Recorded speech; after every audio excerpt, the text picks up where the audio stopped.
Hello, welcome to learn writing. আজ আমি তোমাদের ক্লাস 9-এর বাস্তব সংখ্যার কোষে দেখি 1.2-এ যে অঙ্কগুলো আছে সেই সমস্ত অঙ্কগুলো করে দেখাবো। অঙ্কগুলো শুরু করার আগে বলে দিই, আমি আগের ভিডিওতে এই অধ্যায়ের কোষে দেখি 1.1-এর সমস্ত অঙ্কগুলো করে দেখিয়েছিলাম। সেই ভিডিও লিঙ্ক ডেসক্রিপশন বক্সে দেওয়া আছে, তোমরা সেখান থেকে গিয়ে দেখে নিতে পারো। এবার অঙ্কগুলো শুরু করা যাক। দেখো, একের দাগের অঙ্কে এখানে কিছু সত্য আর মিথ্যা দেওয়া আছে, এগুলো আমাদের করতে হবে। তবে একের দাগের অঙ্কগুলো করার আগে এখানে দুইয়ের দাগের অঙ্কে দেখো কি বলা আছে, অমূলদ সংখ্যা বলতে কি বুঝি, 4টি মূলদ সংখ্যা লিখি। আমরা আগে এই অমূলদ সংখ্যা বলতে কি বুঝি এটা দেখে নেব। অমূলদ সংখ্যাটা আমরা জানলে তবে আমরা এইখানের এই সত্য মিথ্যাগুলো ভালোভাবে বুঝতে পারবো।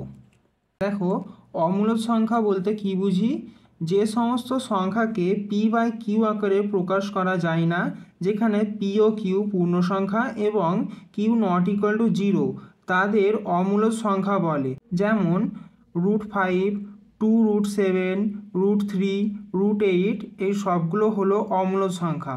দেখো, আবার যে সমস্ত সংখ্যাকে আমরা পি বাই কিউ আকারে লিখতে পারবো সেগুলো হবে মূলদ সংখ্যা।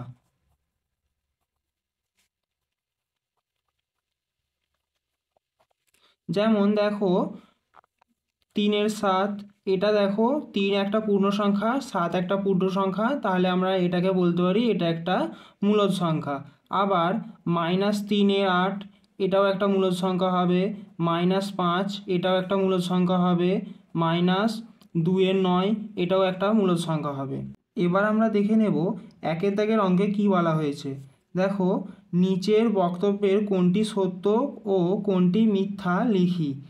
দেখো, একের দাগের একে বলা হয়েছে দুটি মূলদ সংখ্যার সমষ্টি সর্বদা মূলদ সংখ্যা হবে।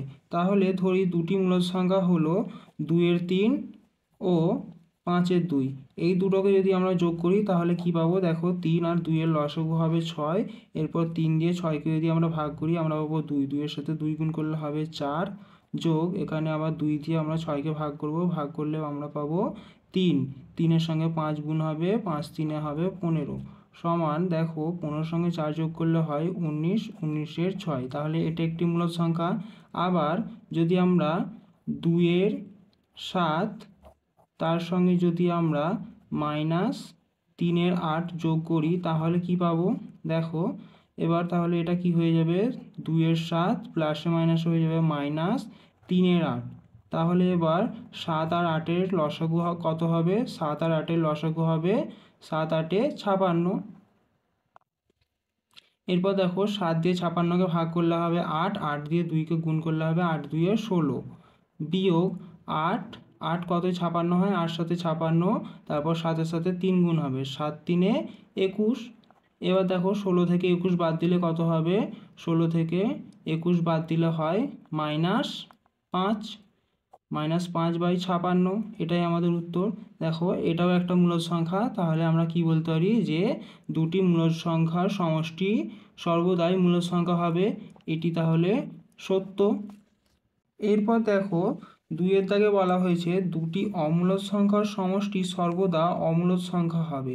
তাহলে ধরি দুটি মূলদ সংখ্যার সমষ্টি কি কি, 7 √7 প্লাস √7। তাহলে দেখো √7-এর সঙ্গে √7 আমরা যদি যোগ করি আমরা পাবো 2√7।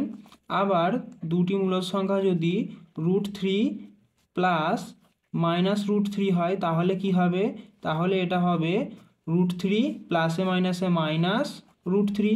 তাহলে দেখো +√3 -√3, তাহলে এটা কি হয়ে যাবে, এটা হয়ে যাবে 0। তাহলে দেখো 0 একটা মূলদ সংখ্যা, কিন্তু এটা 2√7 এটা একটা অমূলদ সংখ্যা। তাহলে এখানে বলা আছে দুটি অমূলদ সংখ্যার সমষ্টি সর্বদা অমূলদ সংখ্যা হবে।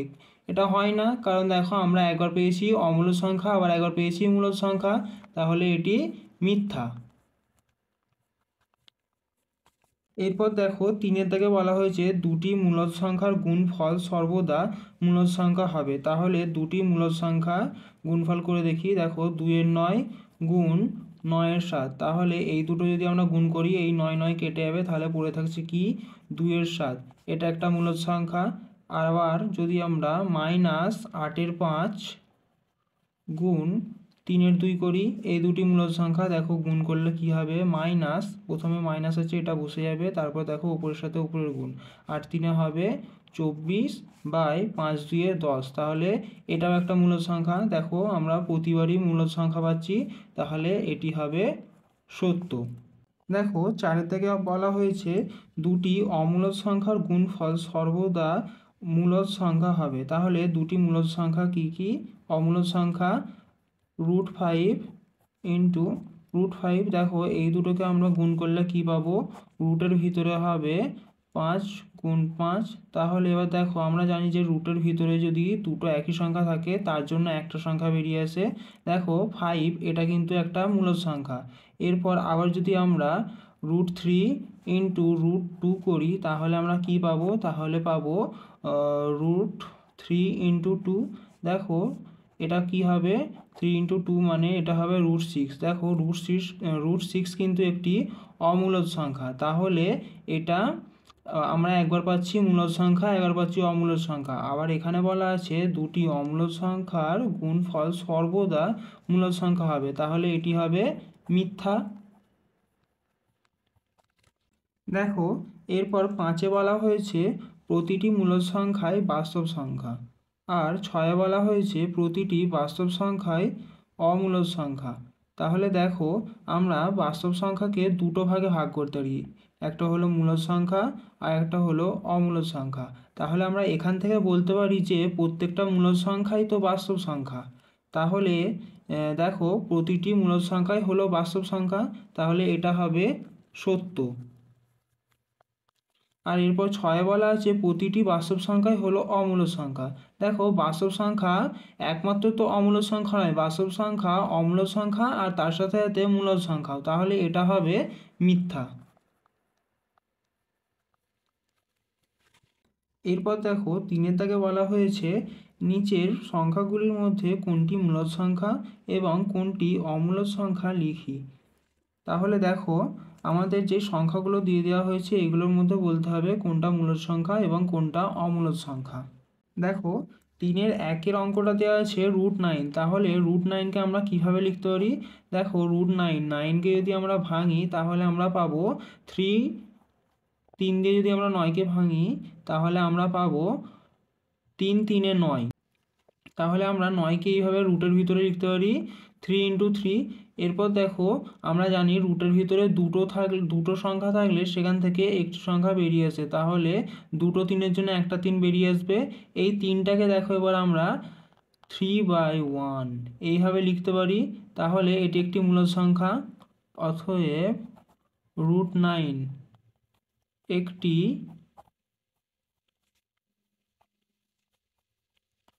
মূলদ সংখ্যা।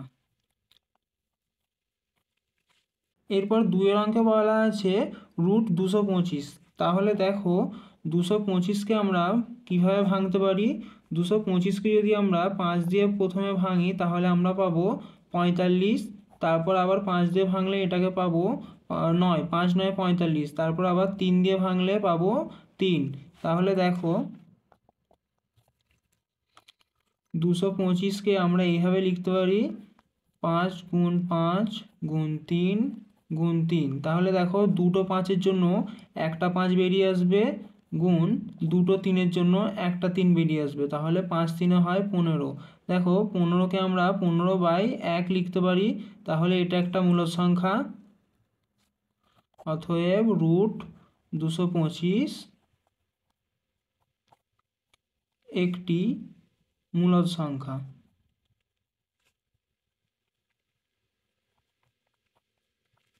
দেখো এরপর 3-এর দিকে অঙ্কে দেওয়া আছে √7। তাহলে দেখো √7কে তো আমরা ভাঙতে পারি না, √7কে আমরা যদি ভাঙি তাহলে 7 আর 1 পাবো, তাহলে রুটের ভিতরে আমরা লিখতে পারি 7 গুণ 1, তার মানে একই হয়ে যাচ্ছে, তাহলে এটা হবে অমূলদ সংখ্যা। অতএব √7 একটি অমূলদ সংখ্যা। এরপর দেখো 5-এ বলা আছে √50। তাহলে 50কে আমরা ভাঙলে কি কি পাবো? প্রথমে 5 দিয়ে ভাঙলে পাবো 10, তারপর আবার 5 দিয়ে ভাঙলে পাবো 2, তাহলে এটাকে আমরা লিখতে পারি 5 গুণ 5 গুণ 2, তাহলে দেখো দুটো 5-এর জন্য একটা 5 বেরিয়ে আসবে, আর এই 2টা এটা রুটের মধ্যে রয়ে যাবে। তাহলে দেখো এটা একটা অমূলদ সংখ্যা, অতএব √50 একটি অমূলদ সংখ্যা। এরপর 5-এ বলা আছে √100, তাহলে দেখো 100কে আমরা যদি ভাঙি, আমরা 10 দিয়ে যদি ভাঙি, তাহলে আমরা পাবো 10, 10 10 এ 100 হয়। তাহলে এটাকে আমরা লিখতে পারি √10 × 10। তাহলে দেখো দুটো 10-এর জন্য একটা 10 বেরিয়ে আসবে, 10 একটি মূলদ সংখ্যা, অতএব √100 একটি মূলদ সংখ্যা।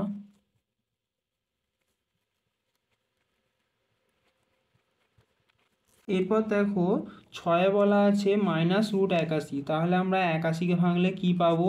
81কে যদি আমরা 9 দিয়ে ভাঙি তাহলে 9 পাবো। তাহলে এটাকে লিখতে পারি প্রথমে মাইনাস, তারপর রুটের মধ্যে 9 গুণ 9। তাহলে দেখো প্রথমে মাইনাস রয়ে যাবে, এরপর দুটো 9-এর জন্য একটা 9 বেরিয়ে আসবে। তাহলে দেখো -9, এটাকে আমরা -9/1 এইভাবে লিখতে পারি। তাহলে এটা একটা মূলদ সংখ্যা, অতএব -√81 একটি মূলদ সংখ্যা। এরপর দেখো 7-এর দাগে বলা আছে √42, তাহলে 42কে আমরা ভাঙলে কি কি পাবো? 42কে প্রথমে আমরা 7 দিয়ে ভাঙলে পাবো 6, 7 6 42, তারপর 3 দিয়ে ভাঙলে হবে 2। তাহলে দেখো রুটের মধ্যে কি কি হবে? 7 গুণ 3 গুণ 2। তাহলে দেখো এখান থেকে আমরা কোনো সংখ্যাকেই বার করতে পারবো না, তাহলে √42 একটি অমূলদ সংখ্যা, অতএব √42 একটি অমূলদ সংখ্যা। এরপর দেখো 8-এর দাগে দেওয়া আছে √29, তাহলে দেখো √29কে আমরা কোনোভাবে ভাঙতে পারবো না, তাহলে এটি একটি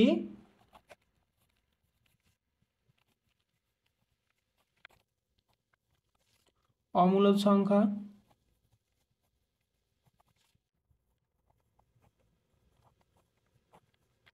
দেখো এরপর 9-এর দাগে দেওয়া আছে -√1000, তাহলে 1000কে আমরা ভাঙলে কি পাবো? দেখো 1000কে যদি আমরা প্রথমে 10 দিয়ে ভাঙি তাহলে আমরা পাবো 100, তারপর আবার 10 দিয়ে ভাঙলে পাবো 10। তাহলে এটাকে আমরা লিখতে পারি মাইনাস রুটের ভিতরে 10 গুণ 10 গুণ 10। তাহলে দেখো দুটো 10-এর জন্য একটা 10 বাইরে বেরিয়ে আসবে, তাহলে -10 √10। তাহলে দেখো এটা একটা অমূলদ সংখ্যা, অতএব -√1000 একটি অমূলদ সংখ্যা।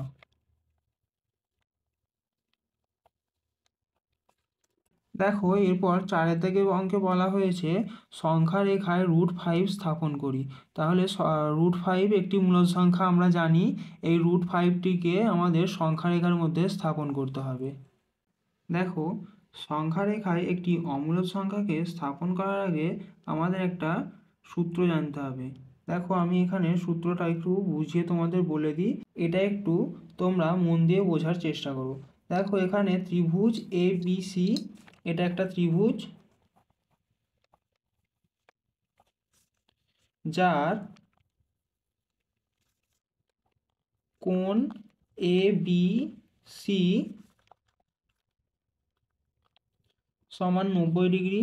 দেখো এটা একটা সমকোণী ত্রিভুজ, তাহলে এই সমকোণী ত্রিভুজের এই বি কোণটা, এটার মান 90 ডিগ্রি, যার ভূমি আমরা বলতে পারি, ভূমি সমান, দেখো এটা ভূমি, তাহলে ভূমি সমান BC, লম্ব সমান, দেখো এটা হলো লম্ব AB, এটা লম্ব, তাহলে লম্ব সমান AB, আর অতিভুজ, দেখো এটা হলো অতিভুজ, কোনো সমকোণী ত্রিভুজের সবথেকে বড় বাহু হলো এই অতিভুজ। এই অতিভুজটা কি আছে? এসি। এরপর দেখো পিথাগোরাসের উপপাদ্য অনুযায়ী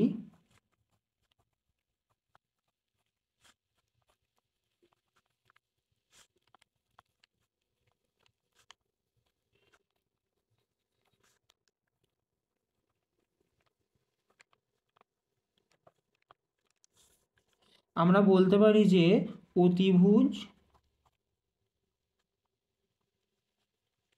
অতিভুজ স্কয়ার সমান ভূমি স্কয়ার যুক্ত লম্ব স্কয়ার। তার মানে আমরা আবার এটাকে লিখতে পারি অতিভুজ মানে হলো এসি, তাহলে এটা এসি স্কয়ার সমান, দেখো ভূমি হচ্ছে বিসি, তাহলে বিসি স্কয়ার প্লাস এখানে দেখো লম্ব এবি, তাহলে এবি স্কয়ার। এরপর দেখো এটাকে আমরা লিখতে পারি এসি সমান রুটের মধ্যে BC square plus AB square. তার মানে এখান থেকে আমরা বলতে পারি যে অতএব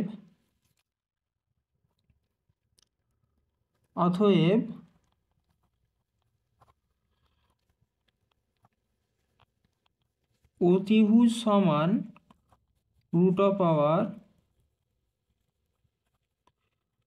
ভূমি স্কয়ার প্লাস লম্ব স্কয়ার। দেখো এটাই হলো আমাদের সূত্র।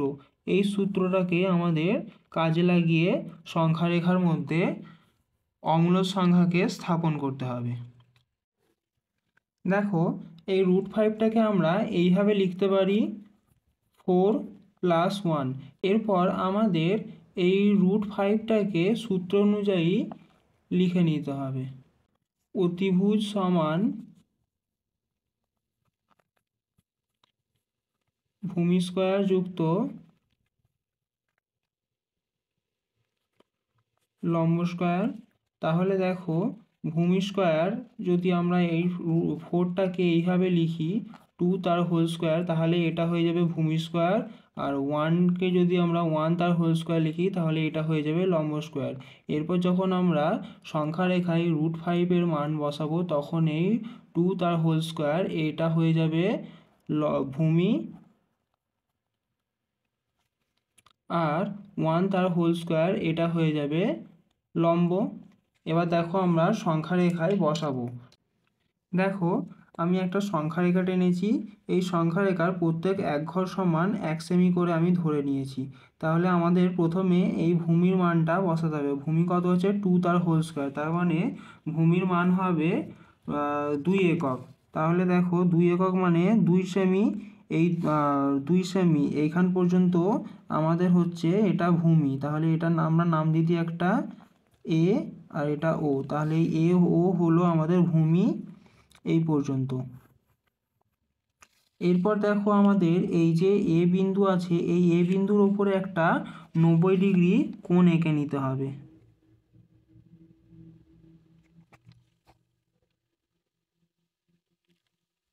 দেখো 90 ডিগ্রি একটা আমি মাপ নিয়ে নিলাম। এরপর দেখো আমাদের লম্বর মানটা বসাতে হবে। লম্ব আছে 1 তার হোল স্কয়ার, তার মানে লম্ব হবে 1 একক অর্থাৎ 1 সেমি। তাহলে এই এ বিন্দু থেকে আমরা মাপ নিয়ে নেব 1 সেমি। দেখো উপরের বিন্দুর সাথে মিলিয়ে আমরা এটার মাপটা নিয়ে নেব 1 সেমি এইখান পর্যন্ত, আর এইখানের বিন্দুটার নাম দিয়ে দেবো আমরা বি। এরপর আমরা এই বি বিন্দু আর ও বিন্দু এই দুটো যোগ করে দেব।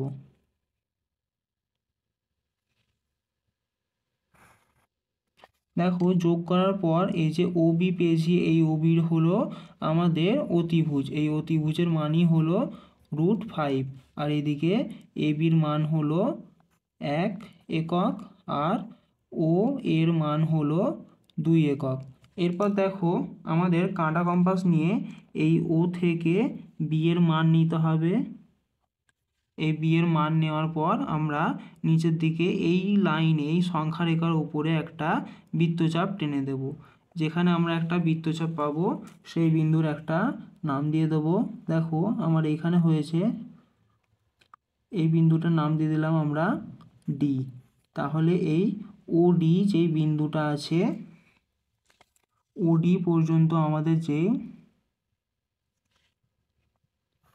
মানটা হবে সেই ওডির মানটাই হবে আমাদের √5 সংখ্যা রেখার মধ্যে। এরপর আমাদের লিখতে হবে ত্রিভুজ ABC এর ভূমি সমান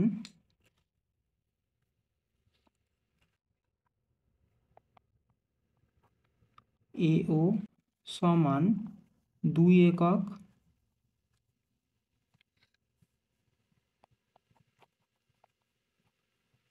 লম্ব সমান AB সমান 1 একক, আর অতিভুজ সমান OB সমান √5 একক। এরপর আমাদের লিখতে হবে সংখ্যা রেখায় √5 সমান OD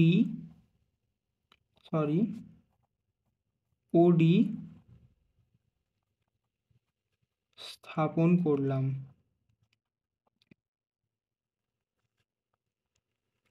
এরপর দেখো 5-এর দাগে অঙ্কে বলা হয়েছে সংখ্যা রেখায় √3 স্থাপন করি। তাহলে দেখো √3কে আমরা প্রথমে এইভাবে লিখতে পারি √2 + 1।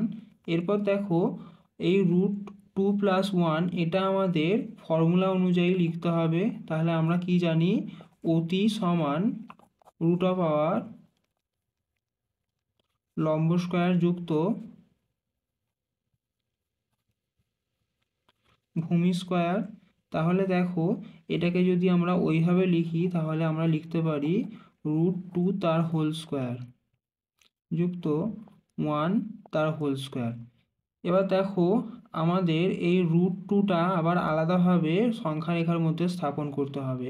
তাহলে √2কে আবার আমরা এইভাবে লিখতে পারি √1 + 1, যেটাকে আমরা লিখতে পারি 1 তার হোল স্কয়ার প্লাস 1 তার হোল স্কয়ার।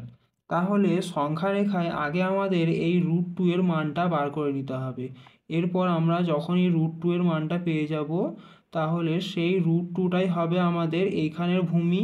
আমাদের আসল ভূমি হচ্ছে এটা, আর এটা হলো লম্ব। তাহলে দেখো আমি আগে প্রথমে এই √2টা সংখ্যা রেখার মধ্যে বার করে নেব। আমি √2টা যেটা পাবো সেই √2টাই আমাদের পরবর্তী সময়ে এটা হয়ে যাবে ভূমি। দেখো আবার আমি একই রকমভাবে একটা সংখ্যা রেখা টেনে নিয়েছি যেখানে প্রত্যেক এক ঘর সমান 1 সেমি। তাহলে দেখো এখানে এটা হচ্ছে আমাদের প্রথমে ভূমি। তাহলে ভূমির মান হলো 1 একক। তাহলে এই পর্যন্ত হবে আমাদের, এটা হবে আমাদের প্রথমে ভূমি। তাহলে এটার একটা নাম দিয়ে দিই O আর A। এরপর দেখো এটা হবে আমাদের লম্ব। লম্বের মান কত? লম্বের মানও 1 একক।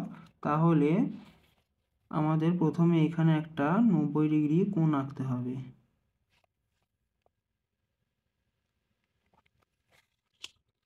দেখো আমি 90 ডিগ্রিটা প্রথমে এখানে টেনে নিয়েছি। এরপর এই বিন্দুর সাথে মিলিয়ে এখানে একটা 1 সেমি লম্ব টেনে নেব। এরপর দেখো এখানে আমি একটা এটার নাম দিয়ে দেব B। এরপর আমরা O আর B যোগ করে দেব।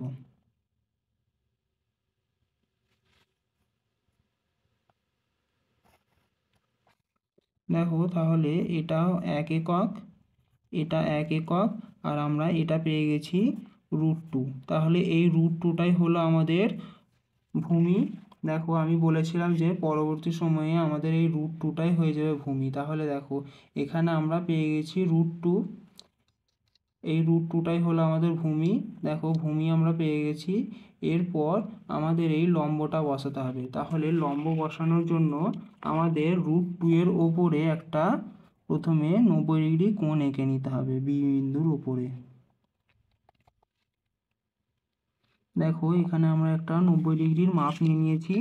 এরপর 1 সেমি একটা, দেখো লম্ব তো এখানে আছে 1 সেমি, তাহলে এখানে আমরা 1 সেমির একটা 90°র এই মাপটা নিয়ে 1 সেমি একটা লম্ব টেনে নেব।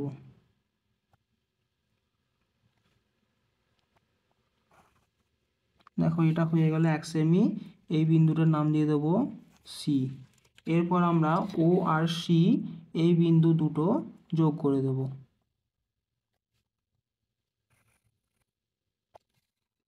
দেখো আমরা এখানে এই অতিভুজ একটা পেয়ে গেছি ও আর সি। এই ও আর সি এই অতিভুজটার মান হলো √3। এরপর আমরা পেন্সিল কম্পাসের সাহায্যে ও এবং সি এর এই অতিভুজের মাপটা নেব, নিয়ে সেটা আমরা সংখ্যা রেখার মধ্যে একটা বৃত্তচাপ কাটব। দেখো এখানে একটা বৃত্তচাপ পেয়েছি। এই বিন্দুটার এবার আমরা একটা নাম দিয়ে দেবো ডি। দেখো এই ও আর ডি, এই ওডিটাই হলো আমাদের √3 মান সংখ্যা রেখার মধ্যে। এবার তাহলে আমাদের লিখতে হবে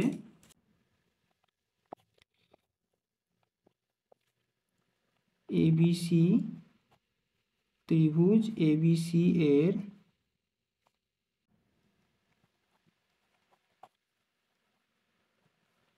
ভূমি সমান, দেখো ভূমিটা কত, ভূমিটা হচ্ছে ও এ সমান 1 একক। এরপর লম্ব এবি, দেখো লম্ব সমান এবি সমান 1 একক।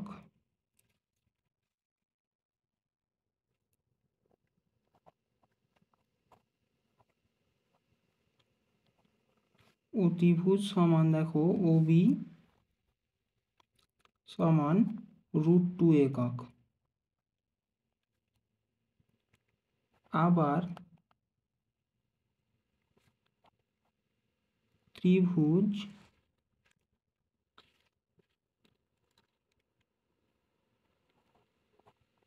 ওবিসি এর ভূমি সমান ওবি, দেখো এটা হবে ওবি ভূমি সমান √2 একক।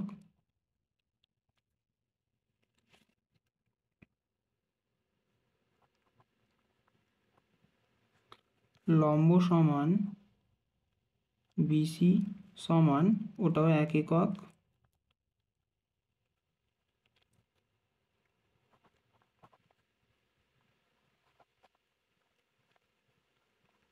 অতিভুজ সমান ওসি সমান √3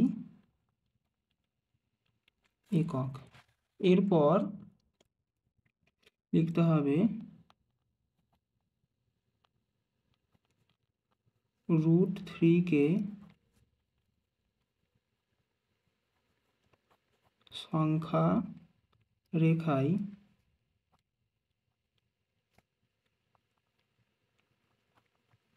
স্থাপন করে ডি বিন্দু পেলাম।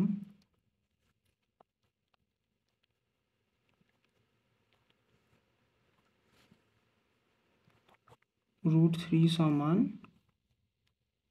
ওডি